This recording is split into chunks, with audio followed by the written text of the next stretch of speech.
once again live from Modi'in, Israel. It's Hanok Young, and how you doing? You kind of back to something here? It's really interesting. For someone who's flown internationally as many times as I have, you'd think I really would have gotten this jet lag thing down pat. Not even close. And it seems this time it was like grabbing me for the longest. But, Yeah, uh, just last night I connected with someone who just flew back yesterday from California, which of course is 3 hours further in terms of a time change. yeah, So, whatever. It is what it is. And I'm back in Israel, yeah, and we've got a lot to talk about. yeah. I think it took me probably 3 weeks or so to get over being in Israel because it was such an emotional experience. I think that, that's Yeah. that's an underlying thing with all of us right now is everything has so much emotion tied to it. So, well, tell There's us. no doubt about it. What's No going doubt. on over there? I mean, the big news here Okay. is that Nikki Haley has dropped out of the race. That was a great surprise this morning. So, Yeah. Saw that. One quick word on the Biden administration, actually, two words on the Biden administration. One, it appears that the American government is now pushing for a quote ceasefire, hmm not linked to anything relating to the freeing of our hostages. wow. So I could tell you where we Israelis think the American government should take that idea hmm and where to place it, but I think everyone can figure that one out pretty Yeah, much. pretty much. Yeah, we Um, would be in agreement on that one too, by the way. yeah, then the next thing, of course, is I was following closely over the last number of days the statements that Kamala Harris, America's hmm vice president, um, have made. Now, of course, this is not simply her. Oh no. She is the mouthpiece that is saying this so Biden didn't have to. But anyway, yeah, the my concern is we need to have our operation begin already in Rafiah, hmm what's called Rafah. And I fear that the longer it is delayed by the American government over this issue, and I mean humanitarian aid, really free our hostages, you get in all the food that you could ever want. Yeah. And unlike the convoy of trucks from Egypt, where they killed the driver and they destroyed the vehicles and everything else, it is astounding how the world has no consciousness and no feelings whatsoever when it comes to Jews. No. No, No. none, none. The But anyway, news, the mainstream media here is going farther and farther away from any support of Israel. All they're showing is the so-called humanitarian things of Gaza, in which I have really no feelings here. I'm not crying over this thing because I understand that Hamas at any moment yeah, could feed everybody in Gaza yeah, because of all the supplies that they have and have stolen. And, it's just it's ridiculous, the reporting that goes on. yeah. No one's holding them accountable, No, and everyone needs to understand Hamas is the elected, legitimate exactly. representative of the people of Gaza. Exactly. And in any case, okay. Now, I'm sure most of our listeners have heard the expression, the law of unintended consequences. You do something and something else hmm happens from it. Well, one of the things that I mentioned on previous updates, which was a really good thing, is the tremendous efforts nationwide here on behalf of the families of the reservists that have been called up. hmm Here in Modi'in, children of reservist families can get in, they've got movie tickets, they've got all kinds of special things, special events have been done for the wives. A lot of money was collected, well, back in October even, to bring the wives of these soldiers bouquets of flowers before Shabbat. I mean, all these things. So you're wondering, so what could possibly be wrong about that? Because no one thought of including the wives and families of our career soldiers. Wow. It was everyone, was running, rushing to make barbecues for reservist Hmm. units. Hmm. And there's a concern that they are not only disgruntled, but particularly in the intelligence units, are planning after the war is over to resign. Yeah, I saw something on that. Um, so that's kind of like the backstory. So now everything is the families of reservists and regular army. Hmm. Everything. Okay. Next thing, and people say, okay, let's jump into the Hezbollah thing Yeah. because people are like, who are these guys and what's going on? Okay, 1982, Israel, after absorbing repeated terrorist attacks from Lebanon, but that was done by the PLO, the so-called Palestine Liberation Yeah. Organization, the founding body of what today is the Palestinian Authority. They were attacking us from Lebanon. Israel invades. This is back in 1982. Lebanon was in the midst of a massive civil war. Sunni Muslims, Shiite Muslims, Christians. It was a disaster. Out of all of this, in 1985, a Shiite Muslim organization called Hezbollah is created. Hezbollah was the very first of the Iranian proxies Hmm. on our borders. Okay, let's fast forward 21 years. It's now 2006. Israel withdraws from Lebanon in the year 2000. Ehud Barak is Hmm. one of, we ran out of Lebanon. We left our allies Yeah. after 18 years. The Southern Lebanese army, who were Christian, we left them like thieves in the night. Hezbollah has then been doing for a number of years a series of terrorist attacks in Israel, firing missiles, firing artillery, everything. 2006, they fire anti-tank missiles at two armored personnel carriers, kill a number of soldiers, Hmm. take some captives. Turns out that they were killed. We didn't know at the time. Israel launches a war. The war was about 34 days. It started on July 12th, 2006, my birthday. I Hmm. was here in Israel and I was marveling how after the Intifada, that the Oslo War, the uprising that killed so many Jews, finally there were tourists back in Israel. Yeah. I wasn't in Israel yet. And within 2 days, they were all gone. Yeah. The war itself was a disaster for us. This was the first time we tried to implement this new doctrine that Barak had instituted in the early 2000s, that we could win everything by air power. We could not. No. Okay. One of the things that the United Nations did in arranging a ceasefire that ended this conflict was they passed UN Security Council Resolution 1701. That required Hezbollah to be disarmed between the border with Israel, our northern border, and the Litani River. The Litani River, I wrote it down here because I keep forgetting, is 29 kilometers from our border, which is about 18 miles. Figure Hmm. 18 to 20 miles. Yeah. Um, and Israel withdraws, and the conflict is over. Um, it was not a resounding military success for us.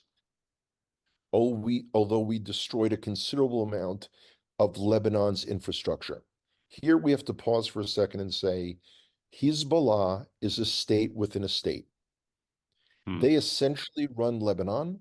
Lebanon has an army, but they never do anything against Hezbollah. Hmm. The Lebanese army is armed exclusively by the United States of America. Okay. Okay, so here we are in the so Hezbollah never withdraws past the Litani River, and both the UN, the sort of I call them the buffer police, the UN troops that are supposedly, Oh yeah. serving as a buffer, Yeah. and the Lebanese army both said they will not disarm Hezbollah. My government did nothing over the last 18 years about that. Hmm. Now, again, I always have to point out that most of those 18 years, our prime minister was Benjamin Netanyahu. Yes.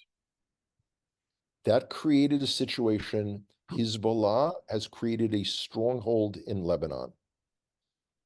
They have approximately 150,000 missiles of very high quality.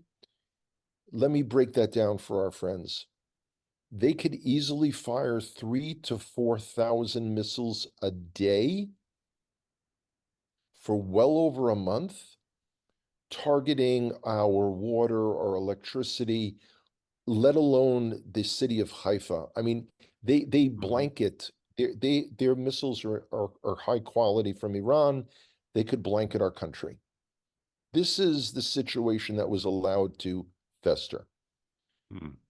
Since October 7th, Hezbollah has fired over 2,000 rockets and missiles into Israel. They are trying to draw resources from our army that would be used in Gaza up north. Yeah. That's the whole thing. So supposedly they don't want a full-blown war. Hmm. But the question is, what are we going to do? We have over 60,000 Israelis from the north that have been evacuated from their homes. Yeah. I was in a hotel with some of them. Yeah. So that's Hezbollah. That's Lebanon. What's going to happen, to be determined. We'll find out. Um, I can interject a little bit of good news unrelated to that. Okay. Air Canada is resuming flights to Israel next Oh, month. good. So the only So, ones we have is Delta and American left to get in the mix there. yeah, from the Okay. US Airlines. Yeah. Okay. So, we'll see how that goes. I want to bring up another issue, which is because people say, well, what are the issues that you don't readily read about, or, like someone from outside of Israel would kind of read an article and kind of nod? Mhm. It's the issue of personnel. We have a really serious problem in Israel in that we don't have enough qualified men and women in the army. Mhm. Let me explain. We have lost a lot of officers, Yeah. both on October 7th and since. To bring up junior officers and promote them up, you've still got to put someone in the back part Mhm. of that pipeline. We don't have enough. Well, Another thing, October 7th, we lost 38 medical personnel. That's doctors, paramedics, nurses. Where are they going to come from? And that is the dovetail into what I want to talk about, because this will be a major, major internal issue in Israel. It is already. It's going to be a lot worse. And that's the Haredi population, the ultra-Orthodox yeah. population. And I went and so first of all, at the beginning of the war, there seemed to be a big push that Haredim who are not drafted, they are not drafted, and I'll give you the numbers and the percentages momentarily, that they were volunteering. Some were volunteering. So we're in a situation that approximately 2,000 Haredi men will be or have been entering the IDF. So that is about double the number normally. But that is less than the number of Israeli Muslim Arabs who volunteer for the IDF every year. Hmm. They're not drafted, Mm-hmm. but these are volunteers. So the Haredi population, pardon my notes here, I can't remember all these things. In 2009, there were 750,000 in Israel, Wow. Haredi Jews. In 2022, the most recent statistics, 1,280,000. That's now, it's not that people are becoming Haredi, rather, this is internal growth, Yeah. incredibly large families. Yeah. 60% of the Haredi population is under the age of 20. Now compare that with the rest of the Israeli population. Yeah. 31% of the rest of the Israeli population is under 20. Hmm. So we're talking about youth Yeah. going into military age. Okay.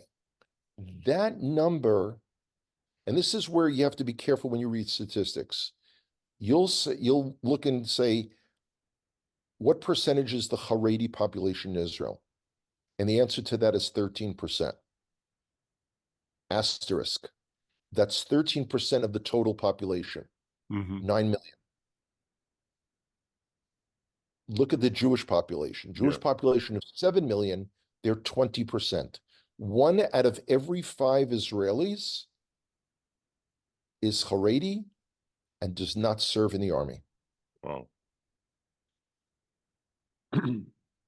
So this is becoming, and it's, I said it when I was at Life Assembly. My grandson Yoni Mm-hmm. will have to go into the army. Mm-hmm. Already, I can tell you he's an extremely bright boy. So why doesn't he get a pass Yeah. and I get know. to study Torah all day long, Yeah. or any other field that he wants? Yeah. And that brings another thing, Hanok, is that when we take a look at the Haredi population, and it's interesting you said this is pretty much, offspring. Uh, Question: how many people actually go from observant Jewish lifestyle and then go to Haredi? Is it really anything significant? Okay. I've never read anything that would indicate any kind of trend, Yeah, I kind of in other was words, any thinking kind of that. significant numbers. Okay, I was thinking that. So, not to be, really judgmental regarding a group of people, but as what I've seen, these are not I mean, these people are not in real good physical shape. Okay, they're not educated well in terms Yeah, of secular subjects. yeah. They will fit, they will reach adulthood with a sort of elementary school level Mhm. ability in mathematics. So these are not the kind of guys that would go into intelligence units in the IDF. Yeah, most of them are wearing glasses. I mean, thick Okay. glasses, but Okay. Well, I'm sure we have people in our intelligence units who, have glasses too, but it's more an issue. And yeah. it's not that like we need them in combat units, but you know what? What about drivers, ambulance Mm, drivers? What about cooks? yeah. What about, working in the hospitals? We don't have a military hospital in Israel. Like, in America, you have Walter Reed. We don't have military hospitals. Mhm. So all of these casualties, and by the way, I have an update on statistics for that. It is anticipated that we will have a minimum of 20,000 permanently disabled soldiers. That has nothing to do with the PTSD. That has nothing to do with the psychological problem. These are, people without limbs. These are people who've lost vision. This is Wow. so the Haredi population, and there's been a big push for years, and it always comes up to the governmental level in the Knesset, but they have an influential swing, and Netanyahu has always partnered, excuse me, with the Haredi parties. He always has, Your first and he's word paid was them actually off. appropriate there, by the way. Yeah, Pardoned, yeah. yeah, Okay. Um, I know you got a few other things. I want to throw something that's at you fine. here. We have as the media calls it, the holy month of Ramadan. Um, That was my I next just find it, subject. yeah, okay. I find it absurd that whenever the Quran is mentioned, the holy book, Ramadan, the holy, yeah, it's just, it boils my blood there. But it appears from the news I saw this morning that the Temple Mount, the Har Bayit, is going to be once again overrun during that time. Yeah, the biggest fear right now is that something will occur Yeah. on the Temple Mount that will ignite a larger thing. And then Mm-hmm. this is what Iran has been priming for. Mm-hmm. I will, with Hashem's help, be up on the Temple Mount again on Sunday. Sunday is the start of Ramadan. Oh boy. Sunday is also Rosh, we're celebrating Rosh Chodesh.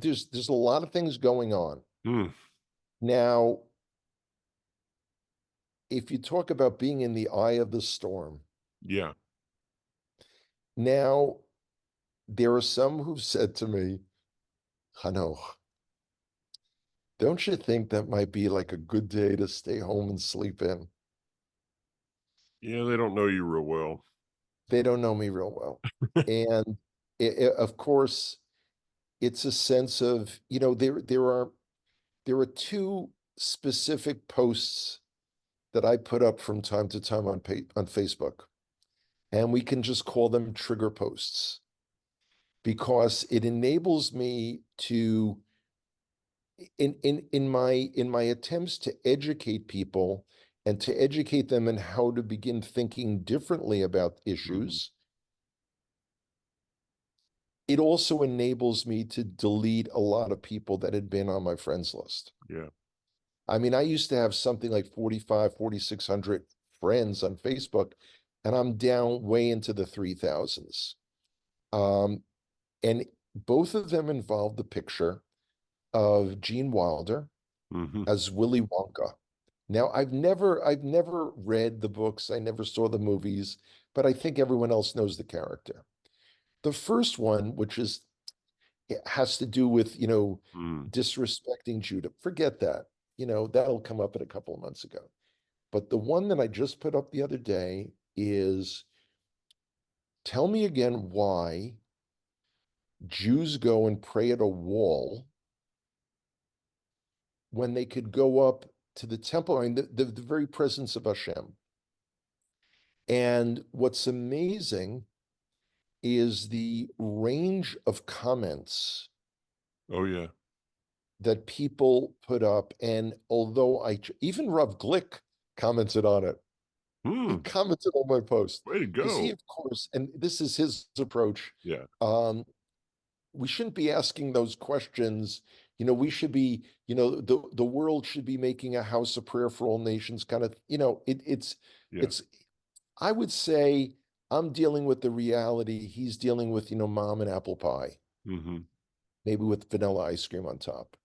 No disrespect to him, but it is interesting to try to recondition people to Yeah. realize that the Temple Mount is not in our hands, but it is in our hands to do something about it. Mhm.